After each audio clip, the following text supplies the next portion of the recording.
नमस्कार मंडळी, नवीन ब्लॉगमध्ये तुमच्या सगळ्यांचे स्वागत आहे.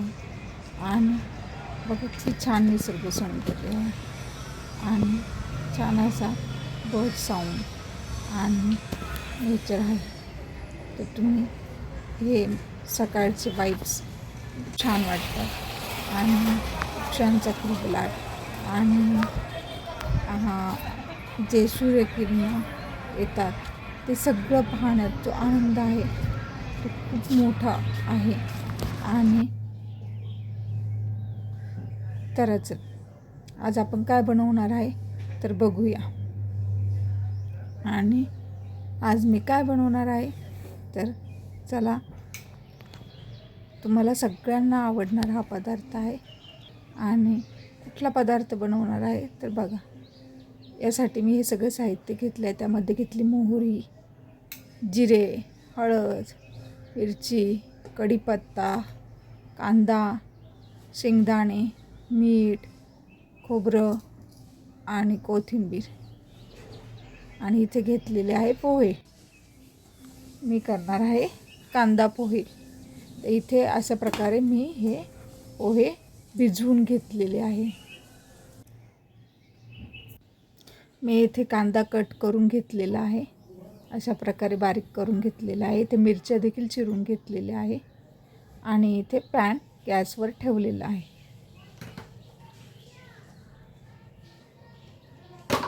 अशा प्रकारे आपण पॅन गॅसवर ठेवलेला आहे.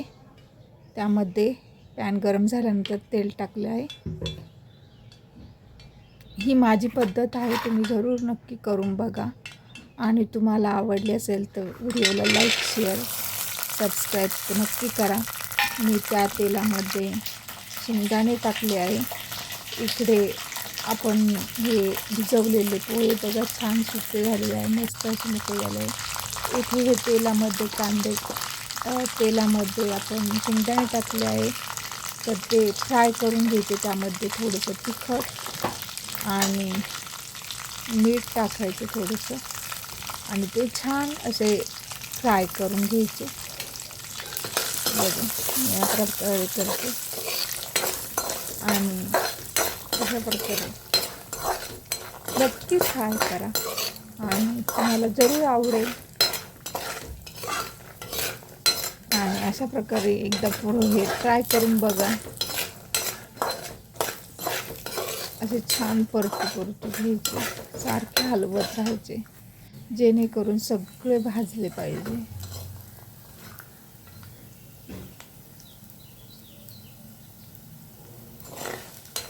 तडतड आवाज येतो त्याचा पूर्ण भाजला की, बघू शकता तुम्ही.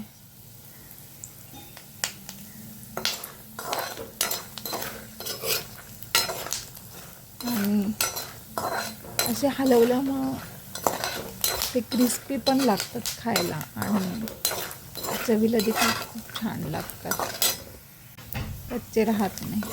अशा प्रकारे आपले सगळे हे शेंगदाणे तळून झालेले आहेत. आपण तिखट आणि मिठामध्ये ते तळून घेतलेले आहे. सगळे बाहेर प्लेटमध्ये काढून घेतले.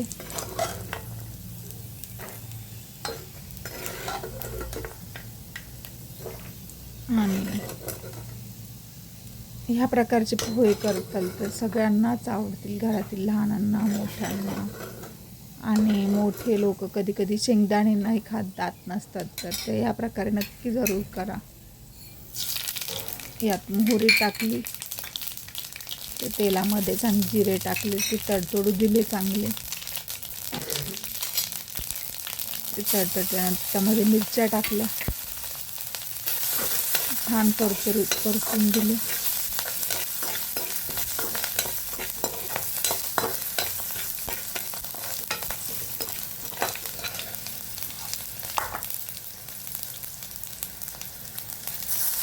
त्यामध्ये कढीपत्ता टाकला. त्याप्रकारे सगळं फ्राय केलं. त्यामध्ये कांदा टाकला. ही आपली कांदा पोहे रेसिपी असल्यामुळे मी कांदा बघा भरपूर प्रमाणात घेतलेला आहे. हा कांदा पूर्णपणे फ्राय करायचा बघा, खूप घेतलेला आहे. त्याची आता फ्राय करून घ्यायचा. तर बघा क्वांटिटी किती कमी होते. अशा प्रकारे आपण सगळा कांदा असा फ्राय करून घेतला आहे. असं तांबूस कलर येईपर्यंत. आणि त्याची बघा क्वांटिटी किती कमी झालेली आहे. आणि जास्त कांदा घातल्यामुळे पोह्यांना खूप छान चव येते. आणि याचा तांबूस कलर येईपर्यंत आपल्याला असे फ्राय करायचे आहे. त्यात हळद टाकायची आहे.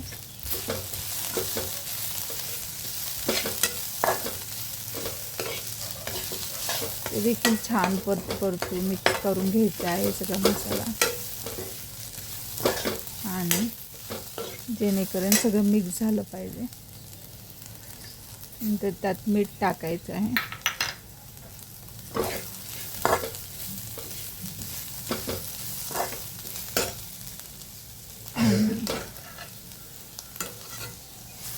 अशा प्रकारे आपले हे कांदे तयार झालेले आहे. कांदे मसाला असे छान तयार झालेला आहे. मोकळा झाला आहे कांदा बघा. जेणेकरून ते आपले पोहे चिवट होत नाही, मोकळे होतात. आणि असे पोहे त्यात टाकले आहे. आणि पोहे सुद्धा सगळे असे मोकळे करून घेऊन मग टाकायचे आहे. ज्यामुळे त्याची गुठळी तयार होत नाही आणि सगळे पोहे हे मोकळे होतात आणि सगळे भाजले जातात व्यवस्थित. अशा प्रकारे सगळे हलवून घ्यायचे व्यवस्थित सगळ्या बाजूने.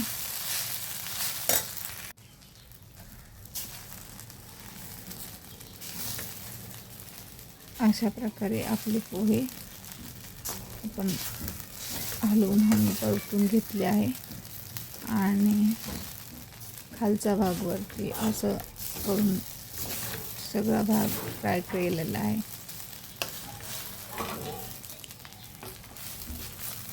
आणि बघा किती छान असे मोकळे झालेले आहे, तुम्ही बघू शकता.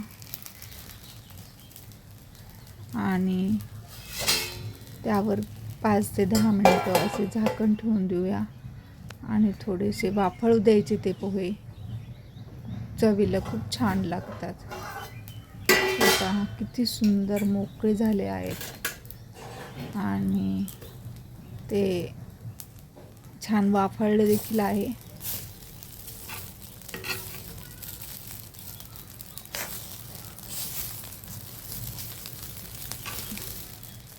अशा प्रकारे कराल तर सगळ्यांना घरातील आवडेल. मी त्यावर कोथिंबीर टाकली आहे.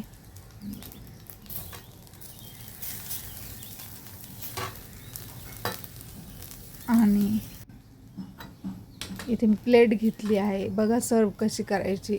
मी ह्या प्रकारे सर्व करते. तुम्ही जरूर या प्रकारे करण्याचा प्रयत्न करा.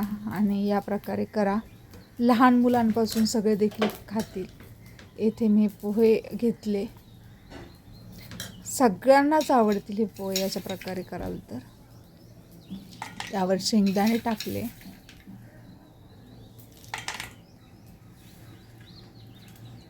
मी खोबरं घेतलं होतं, ते खोबरं किसून टाकले.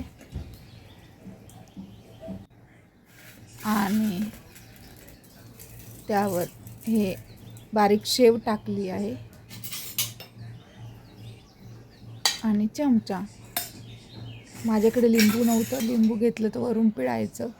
आणि मस्त असं हे पोहे दिसायलाही छान वाटतात आणि चवीला तर इतके सुंदर होतात. तुम्ही जरूर ट्राय करा. ही माझ्या प्रकारची कांदा पोहे, ही माझी कांदे पोह्याची तुम्हाला रेसिपी आवडली का? आवडली असेल तर लाईक करा, शेअर करा, सबस्क्राईब करा आणि या खायला. थँक्यू.